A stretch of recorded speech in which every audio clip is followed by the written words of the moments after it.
ಮಗಳೇ ಚಾಮುಂಡಿ,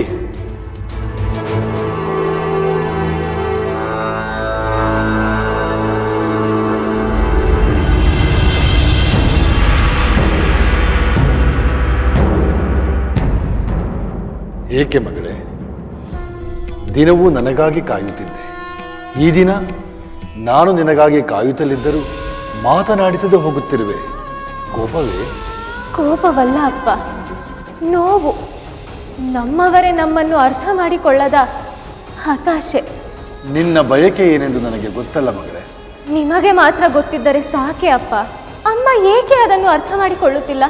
ನೀವೇಕೆ ಅಮ್ಮನಿಗೆ ಅರ್ಥ ಮಾಡಿಸುವ ಪ್ರಯತ್ನ ಮಾಡುತ್ತಿಲ್ಲ? ನಾನು ಪ್ರಯತ್ನ ಮಾಡುತ್ತಿಲ್ಲ ಎಂದಲ್ಲ ಚಾಮುಂಡಿ, ನನ್ನ ಪ್ರಯತ್ನಗಳು ಆಕೆಗೆ ತಲುಪುತ್ತಿಲ್ಲ. ಎಷ್ಟೇ ಆದರೂ ಆಕೆ ಜನ್ಮ ಕೊಟ್ಟ ತಾಯಿಯಲ್ಲವೇ? ತಾಯಿಯ ಮಮತೆಯನ್ನು ಅರ್ಥ ಮಾಡಿಕೊಳ್ಳಲು ತಾಯಿಯೇ ಆಗಬೇಕು. ಆಕೆಯ ಕನಸುಗಳನ್ನು ನಿಮ್ಮ ಕಣ್ಣುಗಳಲ್ಲಿ ಕಾಣುತ್ತಾಳೆ. ನಿಮಗೆ ನೋವಾದರೆ ಆಕೆ ಸಂಕಟ ಪಡುತ್ತಾಳೆ. ನೀನು ಹೋರಾಟಕ್ಕೆಂದು ಹೊರಗಡೆ ಹೋದಾಗ ಆಕೆ ಹೆದರುತ್ತಾಳೆ. ಸದಾ ನಿಮ್ಮ ಕ್ಷೇಮವನ್ನೇ ಬಯಸುವ ಅವಳಿಗೆ ತಪ್ಪು ಎಂದು ನಾನು ಹೇಗೆ ಹೇಳಲಿ? ಅಪ್ಪ, ಅಮ್ಮನ ಮನಸ್ಸಿಗೆ ನೋವು ಕೊಡುವುದು ನನ್ನ ಉದ್ದೇಶವಲ್ಲ. ಆದರೆ ಅರ್ಥವೇ ಇಲ್ಲದ ಕೆಲಸಕ್ಕೆ ನನ್ನ ಕನಸುಗಳನ್ನು ನಾನು ಬಲಿ ಕೊಡಲಾರೆ ಅಪ್ಪ. ಮದುವೆ ನನ್ನ ಗುರಿಯಲ್ಲ, ಅದು ಈಗಿನ ಅಗತ್ಯವೂ ಅಲ್ಲ. ಇದಕ್ಕೆಲ್ಲ ನನ್ನ ಮನಸ್ಸು ಒಪ್ಪುವುದಿಲ್ಲ ಅಪ್ಪ. ನಾನು ನಿಮ್ಮ ತಾಯಿಯ ಮಾತನ್ನು ವಿರೋಧಿಸಲಾರೆ. ಹಾಗೆಂದು ನಿಮಗೂ ನೋವನ್ನುಂಟು ಮಾಡಲಾರೆ. ಮದುವೆಯನ್ನು ನೀನೊಬ್ಬಳೇ ವಿರೋಧಿಸುತ್ತಿಲ್ಲ. ಮದುವೆ ಬೇಡವೆಂದು ಜ್ವಾಲಾ ಕೂಡ ಹಠ ಹಿಡಿದಿದ್ದಾಳೆ.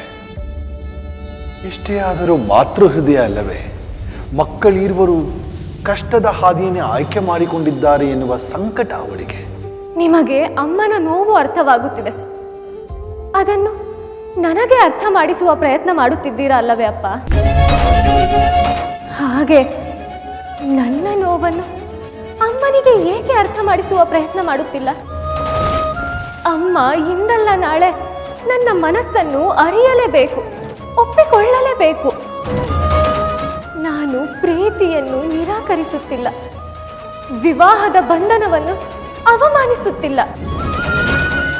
ಈಗಿನ ನನ್ನ ಆಯ್ಕೆ ಅದಲ್ಲ ಅಷ್ಟೆ.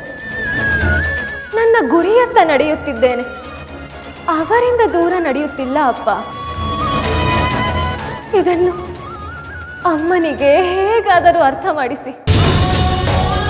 ಅಮ್ಮ ಇದನ್ನು ತಾನಾಗಿಯೇ ತಿಳಿದುಕೊಂಡರೆ ಸರಿ.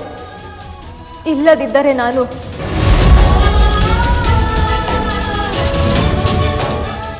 ಏನಮ್ಮ ಹೇಳು ಚಾಮುಂಡಿ.